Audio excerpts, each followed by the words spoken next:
जय श्री कृष्णा। राधे राधे। प्रभु की कृपा आप सभी पर बनी रहे। आइए आज हम सुनते हैं 15वां महात्म्य। महादेव जी कहते हैं पार्वती, अब गीता के 15वें अध्याय का महात्म्य सुनो। गौड़ देश में कृपाण नरसिंह नामक एक राजा थे, जिनकी तलवार की धार से युद्ध में देवता भी परास्त हो जाते थे। उनका बुद्धिमान सेनापति शस्त्र और शास्त्र की कलाओं का भंडार था। उसका नाम था समरभेरू। उसकी भुजाओं में प्रचंड बल था। एक समय उस पापी ने राजकुमारों सहित महाराजा का वध करके स्वयं ही राज्य करने का विचार किया। इस निश्चय के कुछ ही दिनों बाद वह हैजे का शिकार होकर मर गया। थोड़े समय में वह पापात्मा अपने पूर्व कर्म के कारण सिंधु देश में एक तेजस्वी घोड़ा हुआ। उसका पेट सटा हुआ था। घोड़े के लक्षणों का ठीक ठीक ज्ञान रखने वाले किसी वेश्य के पुत्र ने बहुत सा मूल्य देकर उस अश्व को खरीद लिया और यत्न के साथ उसे राजाधीन तक वह ले आया। वैश्य कुमार वह अश्व राजा को देने को लाया था। यद्यपि राजा उस वैश्य कुमार से परिचित थे, तथापि द्वारपाल ने जाकर उसके आगमन की सूचना दी। राजा ने पूछा, किस लिए आए हो? तब उसने स्पष्ट शब्दों में उत्तर दिया, देव, सिंधु देश में एक उत्तम लक्षणों से संपन्न अश्व था, जिसे तीनों लोगों का एक रत्न समझकर मैंने बहुत सा मूल्य देकर खरीद लिया है। राजा ने आज्ञा दी, उस अश्व को यहाँ ले आओ। वास्तव में वह घोड़ा गुणों में उच्च श्रेय का सम्मान था। सुंदर रूप का तो मानो घर ही था। सुंदर लक्षणों का समुद्र जान पड़ता था। वैश्य घोड़ा ले आया और राजा ने उसे देखा। अश्व का लक्षण जानने के आत्माओं ने इसकी बड़ी प्रशंसा की। सुनकर राजा अपार आनंद में निमग्न हो गए और उन्होंने वैश्य को मुँह मांगा शरण देकर तुरंत ही उस अश्व को खरीद लिया। कुछ दिनों के बाद एक समय राजा शिकार खेलने के लिए उत्सुक होकर उसी घोड़े पर चढ़कर वन में गए।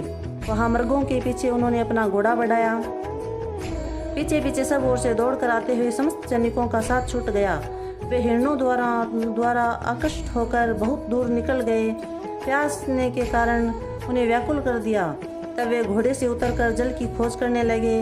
घोड़े को तो उन्होंने वृक्ष की डाली में बांध दिया और स्वयं एक चट्टान पर चढ़ने लगे।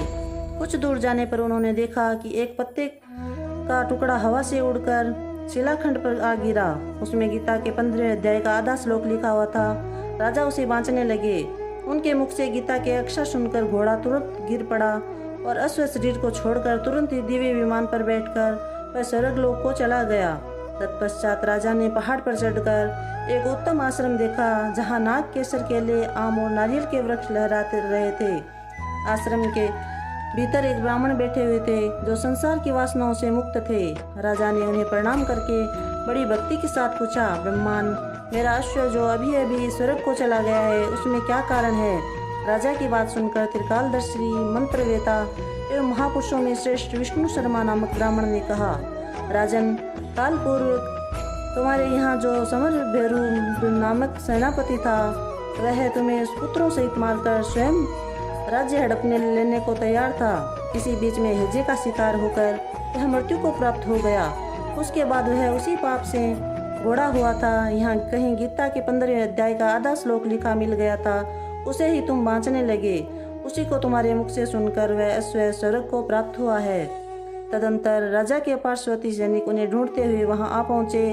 उन सब के साथ ब्राह्मणों को प्रणाम करके राजा प्रसन्नतापूर्वक वहां से चले गए और गीता के 15वें अध्याय के श्लोक का अक्षरों से अंकित उसी पत्र को बाँच कर प्रसन्न होने लगे। उनके नेत्र हर्ष से खिल उठे थे। घर आकर उन्होंने मंत्रवेता मंत्रियों के साथ अपने पुत्र सिंहबल को राज्य सिंहासन पर अभिषिक्त किया और स्वयं 15वें अध्याय के जप से विसुचित होकर मोक्ष प्राप्त कर लिया। बोलिए श्री कृष्ण चंद्र भगवान की जय। जय श्री कृष्ण। राधे राधे।